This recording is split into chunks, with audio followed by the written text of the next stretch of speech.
Welcome back to the county seat. We are talking about the Community Impact Board with some of its members and somebody who has applied to the Community Impact Board. Before we went to the break, I did ask the question, are there any detractors? So, you know, obviously there's got to be somebody who just thinks this is a bad idea. Actually, I don't think that there are people that think this is a bad idea. This is a great source of funding. There's a requirement that those who are extracting the minerals pay a royalty to the federal government, and the federal government is rebating half of that back to the state. And we're able to take that money and help in projects that impact the state, impact local residents. I always like to say if there's anything new in the state, in rural Utah, it was funded by the Community Impact Board. I know I'm not correct on that, but it just sometimes seems that way. So if you're seeing a new fire station or a new town hall, that's a great thing. So I don't think there are people that are unhappy with it. Most people are very happy.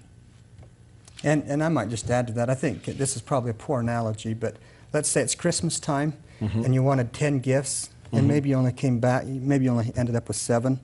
You're going to feel bad about the 7 gifts. I mean, that's kind of, the Community Impact Board, I mean, really it's grants and it's low interest loans. And so I haven't really heard a lot of detractors. It's mostly sometimes a little disappointment that they didn't get 100% grant or that kind of thing. But there is one problem. Yeah.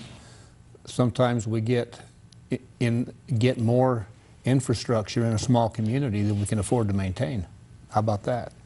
Once in a while that happens. And that's a problem. And the board itself, because it's made up of local elected officials, is very cognizant of that issue. And so when a project that is just too large for the community comes in, our questions are, can you afford to maintain this project?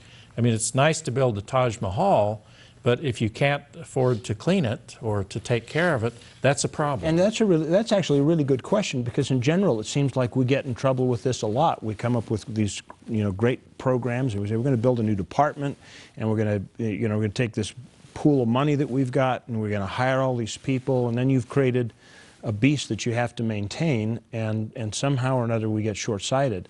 And the Community Impact Board actually thinks about those sorts of things. The beauty of this board, this is one of the very best boards in the state, because it's made up of people from the local level that are making the decisions. So they have had experience in their own counties and in their own cities with exact projects. A good example of this, we do a lot of fire stations.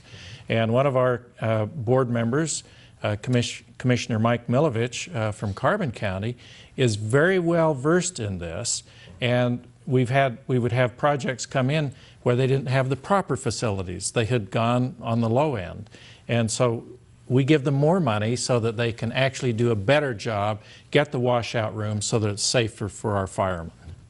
Wow, that's it is unusual that we give more money away. Yeah, but I guess that gets back to another point that I think is actually really critical to the intent of this program, is to highlight that local decisions tend to be better decisions than remote ones, and I would imagine that this is a good manifestation of that. Yes. Well, and any time you get, the closer you get decisions locally, I believe the better. I think the further we get away from local, and it's that 50,000-foot level, we just don't have quite the same type of decision making that happens. It's kind of hard to see the ground clearly from that high, I suppose.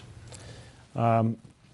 Well, I think that we probably ought to talk about maybe a list of some of the things, unusual things that the CIB has done, so that people who are crossing the state might say, oh, okay, they did that, they did this. So I'm going to give you guys a couple of minutes to think about that, and we'll come back with that in just a minute here on the County Seat. Stay with us. Have you ever dreamt of running through an old west town, searching for outlaws, hiding behind the stable, or inside the old church with your 6-shooter by your side? Well, your dreams have come true. Castlegate Town Shooting Range is the most detailed, most realistic, and outright most fun shooting range you've ever seen. The North Springs Shooting Range.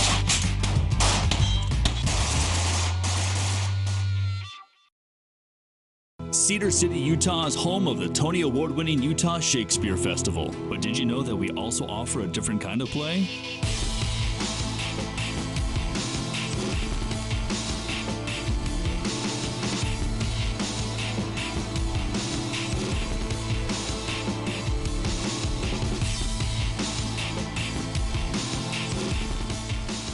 Discover the of scenic southern Utah.